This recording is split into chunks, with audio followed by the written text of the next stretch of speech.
Supreme court ఆదేశాలతో police భద్రత మధ్య తాడిపత్రిలోని తన ఇంటికి చేరుకున్నారు మాజీ ఎమ్మెల్యే కేతిరెడ్డి పెద్దారెడ్డిని ఇక దయచేయాలంటూ సూచించారు పోలీసులు.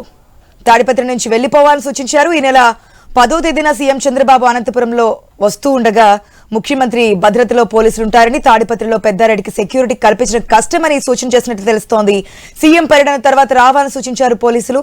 మొత్తానికి ఆఫ్టర్ రిజల్ట్స్ తర్వాత మొట్టమొదటిసారి తన ఇంటికి చేరుకున్నారు కేతిరెడ్డి పెద్దారెడ్డి. కాకపోతే మళ్ళీ ఇక్కడ ఉండడానికి వీల్లేదు, మేము ప్రొటెక్షన్ ఇవ్వలేం కాబట్టి మీరు వెళ్ళిపోవాలి పోలీసులు చెప్తున్నట్టు తెలుస్తోంది. మరి పెద్దారెడ్డి డెసిషన్ ఏ విధంగా ఉంటుందనేది తెలుసుకుందాం మా ప్రతినిధి రామాంజనేయుల ద్వారా. రామాంజనేయులు, ఆశ, ప్రస్తుతము పెద్దారెడ్డి తాడిపత్రిలో తన ఇంటికి వెళ్ళటానికి ఇది ఆయనకు ఒక పెద్ద సమస్యగాను, పోలీసులకి ఒక సవాలుగాను మారింది. అయితే సుప్రీంకోర్టు ఆర్డర్ తో ప్రస్తుతం ఆయన నిన్నైతే తాడిపత్రికి వెళ్లి ఆయన ఇంట్లో అయితే ఉన్నారు. కాకపోతే ప్రస్తుతం 10వ తారీఖున అనంతపురంలో ముఖ్యమంత్రి పర్యటన ఉంది. ఇది పెద్ద ఎత్తున తెలుగుదేశం పార్టీ ప్రతిష్టాత్మకంగా చేపడుతుంది. మొత్తం పోలీసుల ఫోకస్ అంతా కూడా ప్రస్తుతం 10వ తారీఖు కార్యక్రమం మీద కొనసాగుతుంది.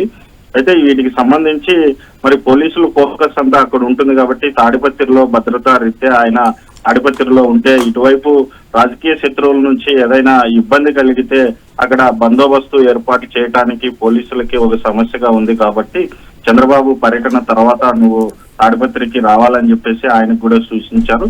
ఆయన దానిలోని పోలీసులు చూసిన మేరకు కూడా ఆయన ఆ విజ్ఞప్తిని చేశారు. తర్వాత ప్రస్తుతం ఆయన సొంత ఊరికి తిమ్మంపల్లిలోకే తిరిగి వెళ్లిపోయారు. అక్కడ తిమ్మంపల్లిలో ఆయన సొంత గ్రామంలో ఉంటున్నారు.